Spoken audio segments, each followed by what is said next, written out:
coffee time at Camp Massatators in the morning, and it is really, really windy. Blondie lied to me and told me there wouldn't be any wind if we got up early and got paddling. This is a lie, so I am sitting here drinking coffee. And here Taters is trying to read what we do if the wind wants to blow us all the way back up to the top. Have you found the answer yet? More coffee. I like that answer, okay. And in case you're worried, no, Taters is not making us coffee in a bedpan. That is actually a fire pan. But I keep thinking bedpan. I don't know why I have bedpans on my mind, but you know. Okay, we did the ever unreliable in-reach weather, and we may or may not have something coming our way. It is a gray and windy morning. We saw in the weather forecast we have a good chance of rain starting soon. Furthermore, the wind is blowing downstream right now, which is pretty rare. And according to the outfitter who dropped us off, whenever the wind blows downstream, 5 minutes later it starts to rain. Okay, somehow we went from 0% chance of rain yesterday to it's been sprinkling on us. Okay, our morning rainstorm seems to be over with. The wind's died down a bit, so we're going to start getting moving here. Okay, so you can see the silt did settle out, so we could filter that without completely killing our filter. So LNT-wise, whenever you're near a water source like this, you're actually supposed to pee into fast-moving water sources, which just psychologically always strikes me as wrong. I'm used to having to avoid being near the water sources when I'm in the Sierra. And then, of course, the other part of this is, since we're in a canyon, since we're out in the desert, we got to use wag bags or vault toilets. If we were in a canoe, you can bring a vault toilet. They're a little more convenient. These are a pain in the butt, but had to use them. So wag bags are generally required either in areas that are so arid that the human waste can't break down because there's no microbes in the soil, places where you can't bury like when you're on the snow, or areas with just so much human habitation that we would all be walking on like mountains of shit if they let people just do the normal burying out here. They have a couple of different kinds of these, but they all basically amount to the same thing. I actually had a whole collection of them at home that were left over from various trips, but I thought we were using a vault toilet, so I didn't bring these. So you've basically got a big bag with desiccant, which is what you're going to take a dump in, and then you wrap it all up and you throw it into this, which is basically a heftier Ziploc to seal it away, burp the air out. And then they include this little bit of toilet paper and this wet wipe, which I usually don't even bother with. It's junky toilet paper, and I don't know how you can use that little. I carry my normal hiking poop kit that has wipes in it. I was actually all set to do a backcountry bidet sort of thing, but since we have access to so much water, but couldn't find the little nozzle, so next trip maybe. And again, since the kayaks don't really fit the river toilets too well, we got the tube alternative. This is the metal one. You can actually home make them out of PVC. I've done that before. Wag bags just go in there and it keeps them contained. So far, the thing that Taters is the biggest fan that I brought has been lotion. Because that was such a good call. With all the mud in the water, we get really dry skin, and this is nice. So as you can see, we already passed Ruby Ranch. We are entering the Labyrinth. We are going to be in BLM area till we get down to that Canyonland spot, which is about halfway through. We ended up buying this guide because, you know, you don't know what you don't know till you get out here. And it's cool, but it drives me nuts because the idea is you can use it and it's already oriented in the direction you're going. So north is at the bottom here, and that's been driving me nuts. But anyway, we're about at that bend at mile 91. We're on the left-hand side, and apparently we just keep going down the river. Sound good? Yep. There is no gut hook guide for this yet, but I do have a GPX track and a CalTopo map. So honestly, most of the time I'm just navving off my phone. We were also able to find a good set of waypoints that show camps and other things along the way. So the guidebook is kind of superfluous at this point, but it has some good background information. Pretty pictures. Obviously, we have the sun hoodies, which we both swear by, but I'm testing out this new pair of Patagonia Strider Pros to see if it will work for hiking shorts, because all the other ones had trouble. And since we're not using a skirt like we do in the ocean, I actually ended up with kind of a nasty sunburn right here. So I'm trying to aggressively put sunscreen on. I do kind of wish I had brought hiking pants instead of shorts. Also, I have these Chacos that somebody gave me years ago for a paddling trip, so I've been using it. They're good if you have to walk around, but they're not really good to get in and out of. Kind of been wishing I had Crocs. Also, you know, Crocs come in bright green. In general, we're basically just using a subset of our through hiking gear with, you know, dry bags. If you see this necklace sort of thing I'm wearing, it's actually a tether. I've got a thing on my phone case that I can hook it into just so I don't drop my, you know, super expensive phone into the river and I can video.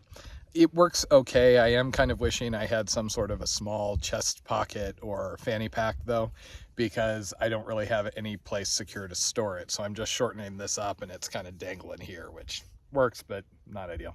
So yesterday things were working okay, but we did have a bit of an issue with the boats listing to one side or the other, mostly because of where we positioned the water jugs. So we're repacking this morning and trying to do a bit of a better job. Okay, a little better of a packing job today. We still got one or two awkward items because, you know, we just have random size grab bags. That's actually the dry bag that I use as my ditty bag when I'm scuba diving. But hopefully they'll sit a little flatter in the water. Yes? Yes. Also, check out the weather. It was raining and blowing like crazy earlier. Good thing we delayed. And I got to take a nap. It was so nice. Yeah, see, I work on videos and things. She's just like... So at this point, we're at mile marker 91, counting down to 0 at the confluence, meaning we need to make 15 miles a day so we don't have to struggle. We made 24 yesterday because she was just whipping me the entire way, making me go, go, go. So we'll just kind of play it by ear from here on out. There is another storm supposed to blow through Tuesday. So far, the biggest pain in the butt out here has just been mud on shoes. We have mud in our hatches, mud all over. See, this was after trying to clean my shoes off.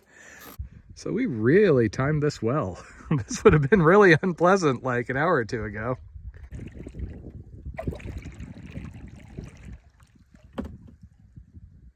So this cool looking spot is Tricorner Alcove, which is that famous camp spot I was talking about.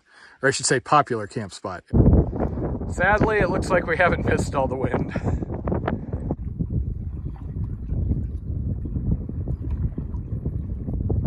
So in addition to having the little rapids and things, every now and then you hit a sandbar like that. She's completely beached in the mud. Sadly, it looks like we have come across other people. So sandbars like that are kind of an ideal camp spot. Hopefully we're going to see a couple more than we have so far. Taters is still trying to catch up to me after her little run aground. Just trying to capture the scale of these awesome cliffs.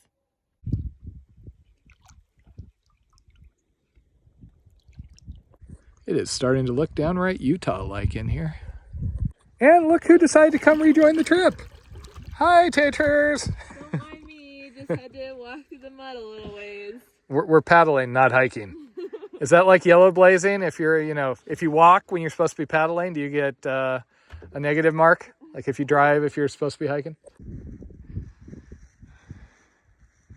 Not quite as nice as the spot back there, but we didn't want to crowd anybody else.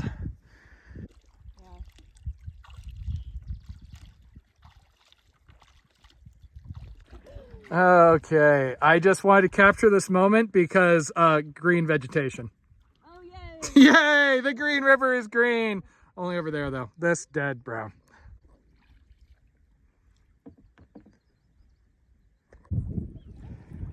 Oh, Taters was just concerned I was going to capture her negative comments about Freud.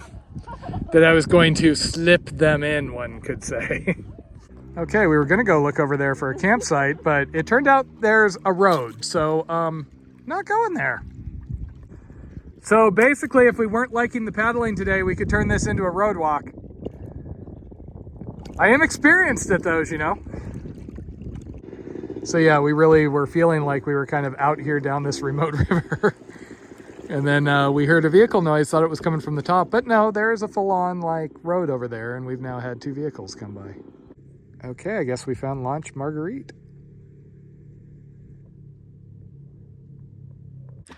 So this is really causing us major consternation because we wanted to camp after 15 miles, so we didn't get too far.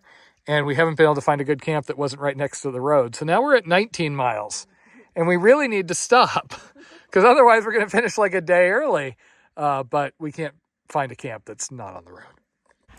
And here we're trying to beach. Vroom, vroom, Blondie. Vroom, vroom. And there goes Taters, beacher of boats. who will soon realize that that part she walked across isn't going to be so easy to haul that boat. For the record, I had a whole plan to do it the easy way. It involved going in that channel, and I was doing that when she grabbed me and insisted on pulling me in, saying she was helping. So I tried. And this is actually pretty nice. The hard part's going to be getting the stuff out of the boats and up here, since this is a high water camp. Biggest problem with this camp is just how far we have to carry all this stuff. So the only real secure place that we were comfortable pulling the boats up was over there.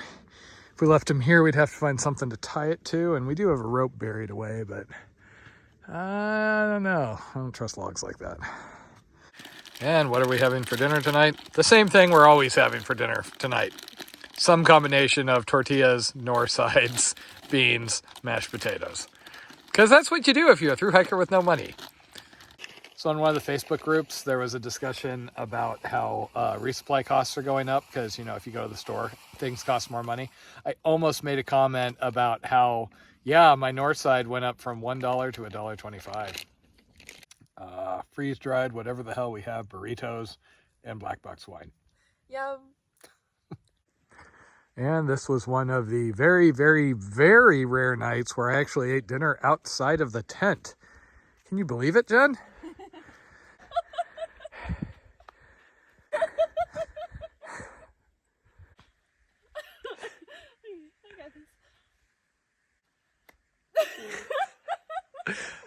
See what I have to work with here? Home sweet home for the night. Yay! She said the thing.